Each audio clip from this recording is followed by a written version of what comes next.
আরেকটা জঘন্যতম অপরাধ হলো জুয়া। আমাদের সমাজ, আমাদের পরিবারকে ধ্বংস করার জন্য আরেকটা হলো জুয়া। সেই জুয়া আমাদের পরিবারগুলোকে ধ্বংস করে দিচ্ছে।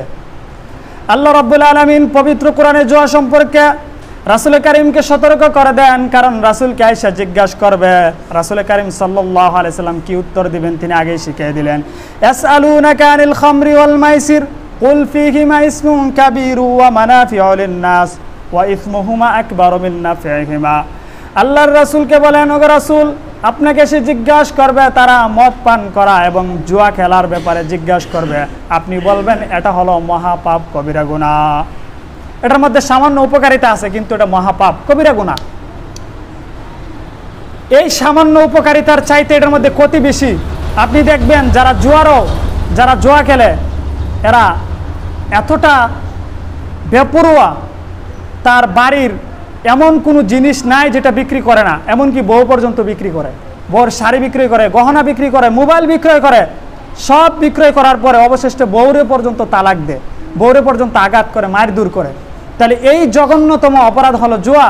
আপনি জুয়া বর্তমানে বিভিন্ন রূপ ধারণ করছে, ক্রিকেট খেলার মাধ্যমে, ফুটবল খেলার মাধ্যমে, মোবাইলের মাধ্যমে। এখন মোবাইলে তো জুয়া একবারে সহজ করে দিছে, এবং কি জুয়ার কি দেয়, অ্যাড দেয়। এই জুয়া যারা সম্পৃক্ত হয়েছেন, আপনার নিজের অভিজ্ঞতায় বলেন, এমন একজন জুয়ারও আমাকে দেখান যে তার জীবন, সংসার, সব কিছু, পরিবার সব ঠিক আছে, মানসিকভাবে সুস্থ আছে, একজনও নাই। সে সুখী হতে পারবে না। এটা সরাসরি আল্লাহ এবং রাসূলের লানত তাদের উপর। এজন্য জুয়া থেকে বাঁচতে হবে। পৃথিবীর কোনো ভদ্র ফ্যামিলির মানুষ জুয়া খেলতে পারে না, কখনোই খেলতে পারে না।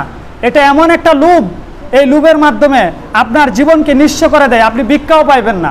কারণ যে এলাকায় আপনি যাইবেন, আপনার মানুষে যদি জানতে পারে এই লোকটা সম্পদশালী ছিল, ভালো ছিল, শিক্ষিত ছিল, কিন্তু এই জুয়া খেলতে খেলতে সব উড়াই দিছে, আর এটা বাটপার, আর দিস না কিছু, তখন দেখবেন আপনি ভিক্ষাও পাইবেন না। এই ধ্বংসাত্মক অপরাধ হলো জুয়া খেলা। এই জুয়া খেলা থেকে আমাদের প্রত্যেককে, যে যেভাবে আছেন, আমি সংজ্ঞা দিতে চাই না, আমরা সকলেই বুঝি সুদ কাকে বলে, ঘুষ কাকে বলে, জুয়া কাকে বলে, মদ কাকে বলে, কিন্তু আমরা পরিবর্তন করতে চাই। আল্লাহ তো আমার মনের খবর জানে। তাই আল্লাহকে ভয় করার জন্য হলেও আমি গুনাহ থেকে নিজেকে বাঁচাই। এই ধ্বংসাত্মক বিষয়গুলো যদি আমি না ছাড়ি, আমি নিজেও ধ্বংস, পরিবারও ধ্বংস, সমাজ ধ্বংস, আমার দুনিয়াও ধ্বংস, আখিরাতও ধ্বংস হয়ে যাবে।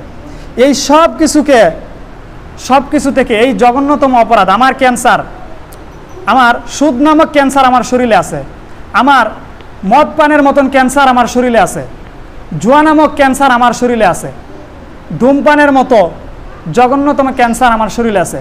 আমার শরীরে যদি ব্লাড ক্যান্সার হয়, আমি শেষ, আমি তো মরে যাব। এই জন্য আমি সব কিছু একবারে ভালো মানুষ হয়ে যাই। আমার শরীরে যদি যে কোনো ক্যান্সার ধরা দেয়, তাহলে আমি হতাশ, দুনিয়া নিশ্চিত হয়ে গেছে, আমি মৃত্যুবরণ করব। কিন্তু আল্লাহ রাব্বুল আলামিন বলছেন, যেই ক্যান্সারগুলো তোমার মধ্যে থাকলে তোমার দুনিয়াও বরবাদ হবে, তোমার পরিবার ধ্বংস হবে, তুমি নিজে ধ্বংস হবা এবং চিরকাল তুমি জাহান্নামে যাবা। সেই ধ্বংসাত্মক কাজগুলো না ছেড়ে আল্লাহর সাথে যুদ্ধর ঘোষণার জন্য তুমি যে প্রস্তুতি হইলা, তোমার ভিতরে কি আল্লাহর ভয় নাই? তোমার ভিতরে কি নিজের মায়া নিজের ভিতরে নাই? এজন্য নিজেকে বাঁচানোর জন্য অন্ততপক্ষে এই কাজগুলো ছাড়তে হবে।